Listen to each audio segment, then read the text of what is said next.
Assalamualaikum warahmatullahi wabarakatuh.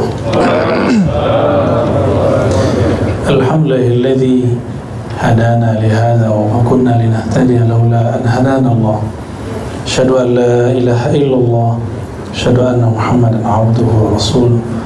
Allahumma salli wa sallim wa barik ala nabiyyina Muhammad wa ala alihi wa sahbihi wa sallam. Puji syukur kepada Allah, selawat kepada baginda Rasulullah sallallahu alaihi wasallam yang sama-sama kita hormati Bapak Ketua Komisioner Pak Wibu, bukan Wibowo Pak ya? Bukan Pak, Wibu ya.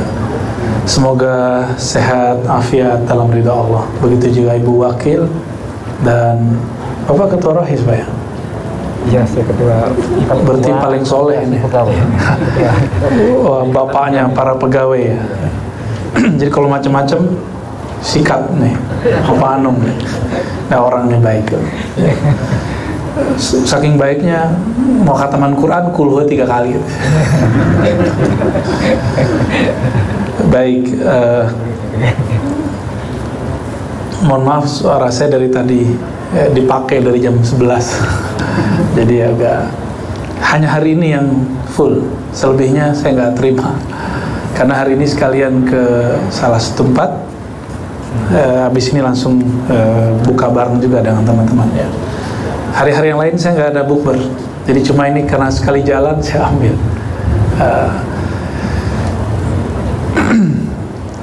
Ibadah puasa, kata ibadah dan puasa itu sudah 2 bahasa. Ibadah bahasa Arab, puasa bahasa Sanskerta. Ini menunjukkan ulama kita dari dulu sangat legowo memahami kebijaksanaan atau kearifan lokal. Jadi nggak dipaksain orang-orang yang dulu beragama Hindu dan Buddha untuk menyebut kata puasa itu jadi saum.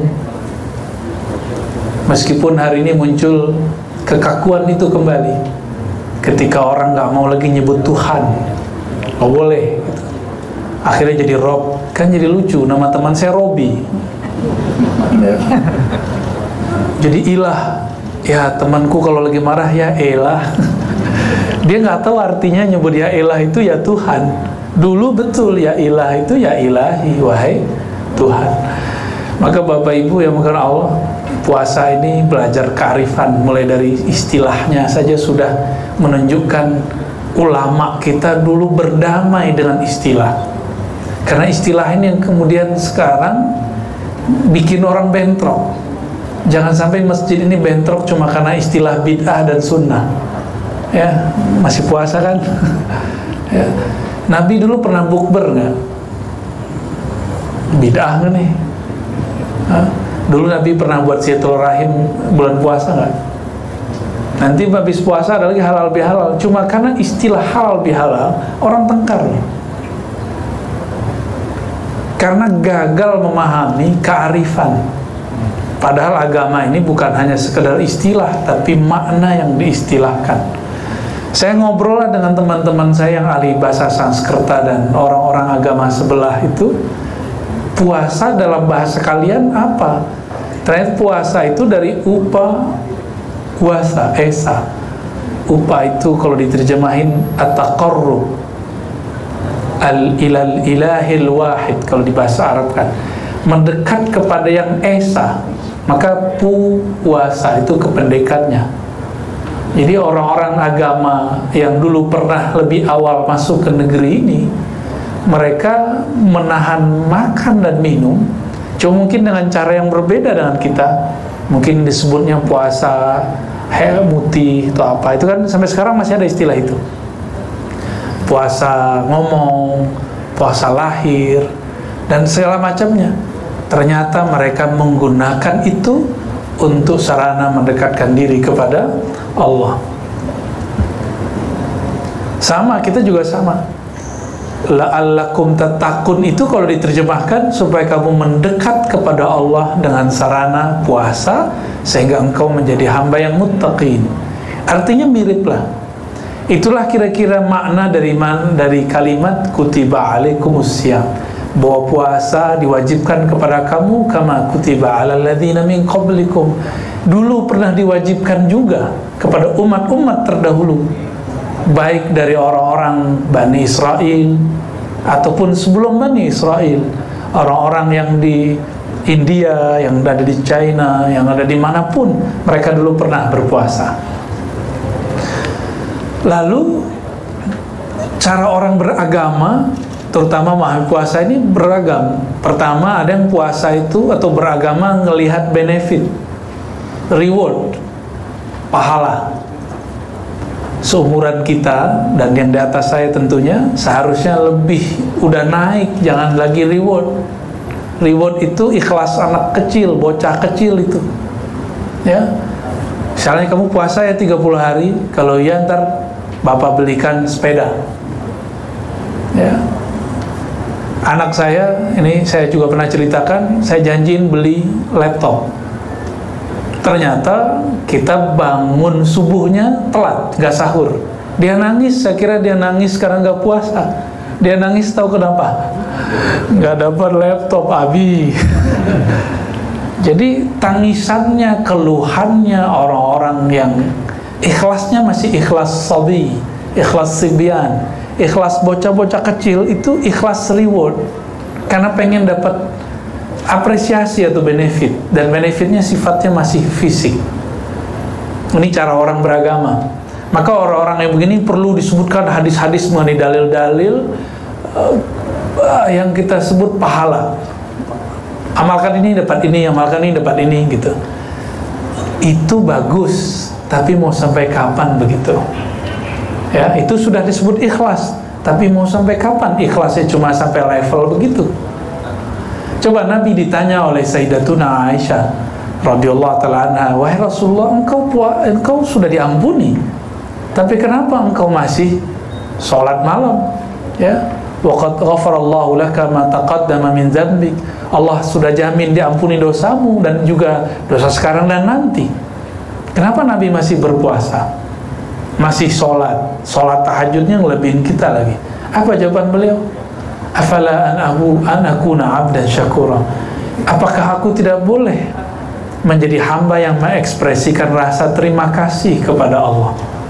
Jadi Nabi itu sholatnya, puasanya bukan lagi cari pahala. Nabi itu kalau beribadah rasa terima kasih kepada Allah Subhanahu wa ta'ala. Gimana? Mau naik kelas nggak Pak, Ibu? Harus mulai naik.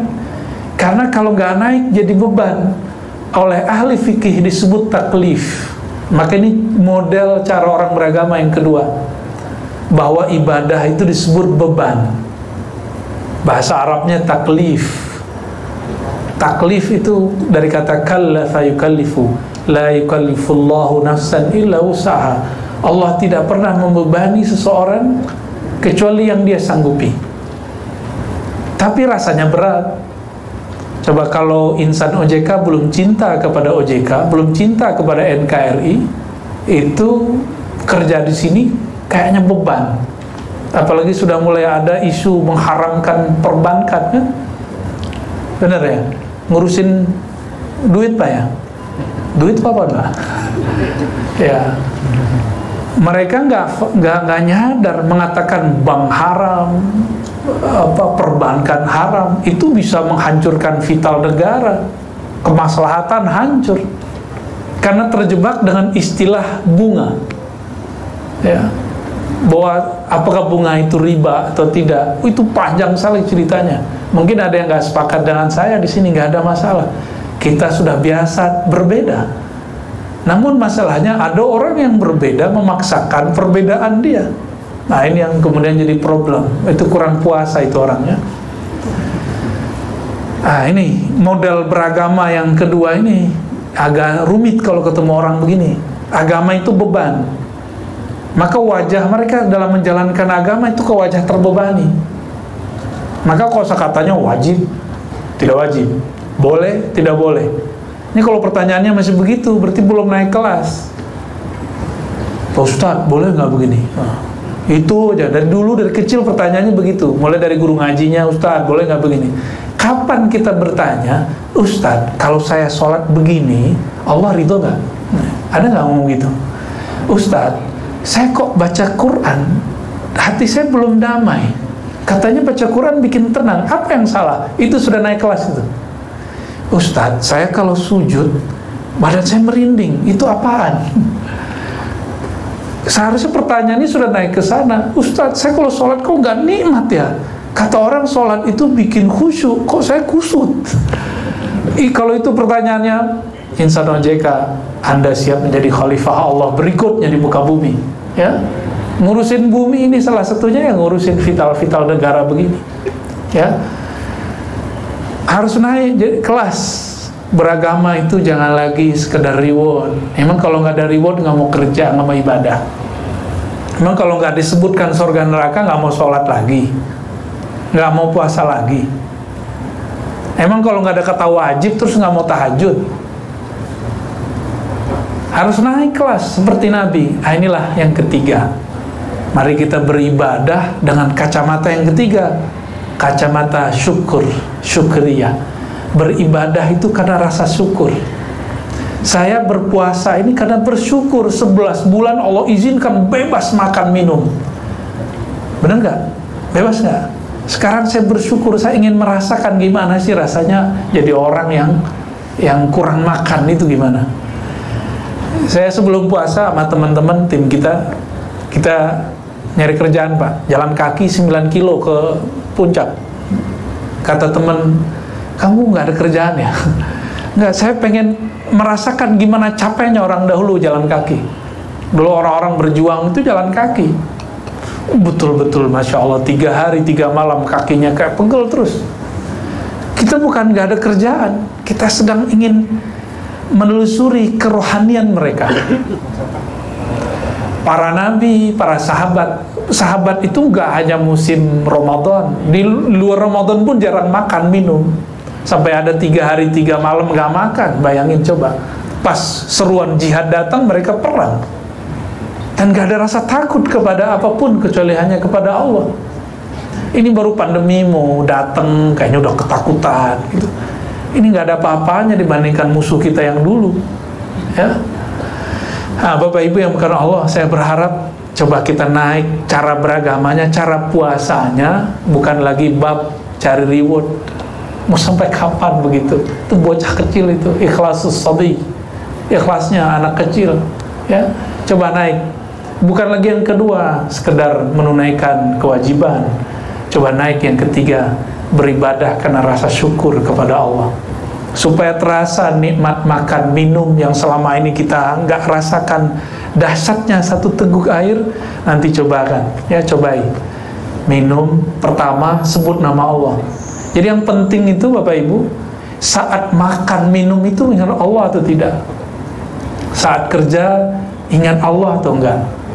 Bahkan orang yang melakukan pernikahan, hubungan badan, dia ingat Allah nggak sadar? Itu yang penting sebenarnya. Ini lagi nggak boleh kan? Semuanya nggak boleh. Ketika tidak dibolehkan itu, ada nggak rasa terima kasih dia? Oh begini rasanya. Nah, dan ini nggak mungkin kalau kita cuma sibuk urusan fikih. Kita kalau fikih kan udah cukup. Rukun puasa ada berapa? 2 aja kan? Niat, menahan diri dari makan, minum, dan hubungan badan. Selesai sudah. Itu syariat. Syariat sudah beres, maka bab ruhaninya yang harus diisi.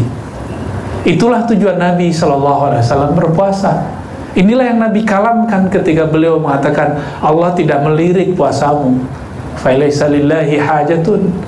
Allah nggak lirik puasamu selama belum lam yada, ya, qaulaz zur, belum meninggalkan kalam-kalam zur, kata-kata yang tidak benar, nyinggung orang, ya, kata-kata bohong. Zur itu kan kizib, bohong. Hari ini mudah sekali untuk bohong, ya, sangat-sangat mudah. Mudah sekali nyakitin orang, nggak perlu pakai ngomong langsung, bisa lewat sosial media.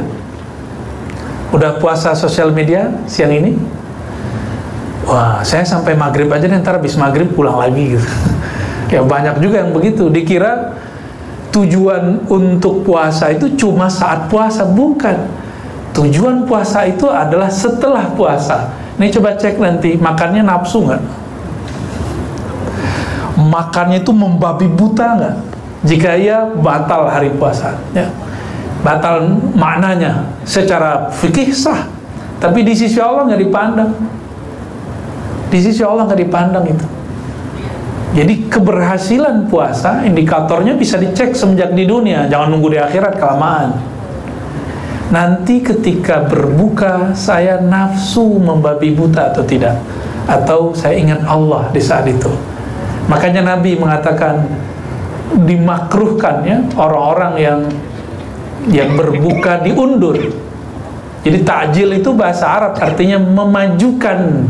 Ajjala yu'ajjilu ta'jilan. Apa yang dimajukan? Iftarnya, makannya. Sekarang ta'jil maknanya apa Pak Ketua? Makan gitu ya. Ta'jil ya. Bukan, ta'jil itu bahasa Arab artinya menyegerakan berbuka. Berbuka itu bahasa Arabnya iftar. Jadi yang sahih waktu saya masih remaja, saya ketua rohis juga Pak dulu, saya nggak nyebut itu ta'jil, saya nyebut iftar. Tapi kok belakangan bahasa Arabnya jadi slang. Tapi lumayan lah, Arabik dikit Pak. Ya, Arabisasi Pak, Islamisasi ya.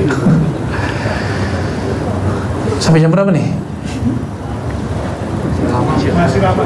Sampai jam lama. Ya, ini jam berapa? 17.45. Oke, baik. Masih lanjut. Kayaknya jam kita lain ya. Satu kali Nabi SAW berkalam. Ini kalam hadis saya ulang-ulang di mana-mana karena ternyata inilah tujuan puasa. Iza kana yaumu shaumi ahadikum.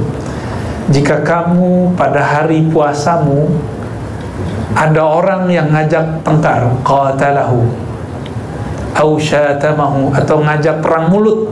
Kalau sekarang perang status, falyakul inni sha'im. Jawablah, tanggapilah dalam hatimu atau ngomong kepada dia, inni sungguh aku sedang sha'im.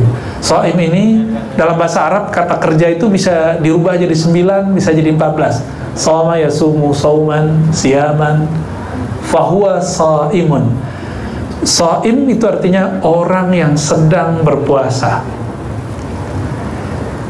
Orang ngajak kita tengkar, orang ngajak kita berbalas-balas kata, caci maki, tapi kita ngomong aku puasa, berarti lagi puasa apa itu? Pak Anu, kalau saya bilang belagu lo, tersinggung kan? Sok soleh lo, nah gitu, pasti tersinggung. Emang gue soleh, seharusnya begitu ngomongnya kan? Jadi gak usah tersinggung. Kita singgung apa kek? OJK ini kan ibarat KPK-nya bank, Pak. Lembaga-lembaga kata teman-teman saya, Pak. Jadi kalau OJK datang tuh kami tegang semua katanya. Jadi ini apa nih? Malaikat kali ya? Orang-orang seperti Bapak ini dikata-katain orang nggak membalas dengan kata-kata itu, tapi mengatakan saya puasa. Ternyata menang versi Nabi itu bukan membalas balik, tapi menang versi Rasulullah adalah ketika mengatakan maaf saya puasa. Ya, gimana bisa nggak begitu ntar? Ya, kalau bisa begitu baru sukses puasanya. Menahan makan minum itu cuma sarana. Nah, Imam Ghazali menjelaskan filosofi puasa, kan beliau juga seorang dokter, ngerti ilmu kedokteran, tapi nggak pernah praktek ya. Beliau cuma belajar ilmu kedokteran, tapi tidak pernah praktek. Imam Ghazali mengatakan orang kalau makan darahnya kuat, maka peredaran darahnya masya Allah. Jika dia dipancing untuk sesuatu yang membuat emosinya naik, marah itu kan ketika darah kita naik ke kepala semua. Coba rasain marah Pak, kepalanya panas nggak? Begitu. Ya, yang sering marah di jalan, ya, itu betul-betul dahsyat sekali. Saya ini kan dulu waktu kuliah sering debat dosen kerjanya. Sampai kemudian udah S2, saya udah jarang debat dosen. Udah sama-sama tahu aja deh. Mau dosennya nyeleneh, saya diem aja ya. Udah capek, 5 tahun, hampir 5 tahun saya kuliah S1, 4,5 tahun. Itu kerja debat tiap hari. Dan kayaknya sudah lelah. Sudah lelah sekali.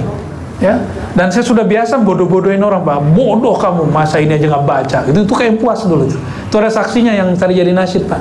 Penasyid itu teman sekamar saya dulu itu. Dia saksi kesombongan saya masa lalu. Sampai sekarang masih sombong dikit ya. Ketika kita dipancing untuk hal yang begitu, disebut bid'ah, disebut sesat, gimana Pak kira-kira? Wah, emosi kita dahsyat tuh naik. Kalau dulu saya jabanin tuh orang. Kalau dulu saya datangin orangnya. Ya, dulu kita bawa kitab sampai ada orang membid'ahkan, saya bawa kitab datang ke situ. Ya, jawaban nggak ada hasilnya. Dia nggak menang, saya juga nggak kalah. Ya, nggak jelas deh. Ternyata orang yang beruntung itu bukan yang menang hujahnya, yang bagus argumentasinya, yang bisa menjawab ketika orang mengata-ngatainya, tapi yang paling bagus ketika dia mengatakan maaf, aku sedang puasa. Itulah puasa yang sebenarnya. Jadi indikator kita sudah disebut shaimun, muttaqin, orang bertakwa. Dia mulai bertakwa di lisannya, mulai bertakwa di jari-jarinya. Takwa itu artinya menjaga, wiqayah, wiqayatul qalbi wal lisani wal jawarih. Itu takwa, menjaga kolbu, lisan dan semua anggota tubuh dari hal-hal yang membuat Allah tidak melirik kita kembali. Maka Bapak Saudara sahabat yang dimuliakan Allah, ini baru 3 hari, belum lama masih ada lagi, masih ada kesempatan saya dan kita semua menaikkan kualitas puasanya. Ya, siap ya menaikkan besok.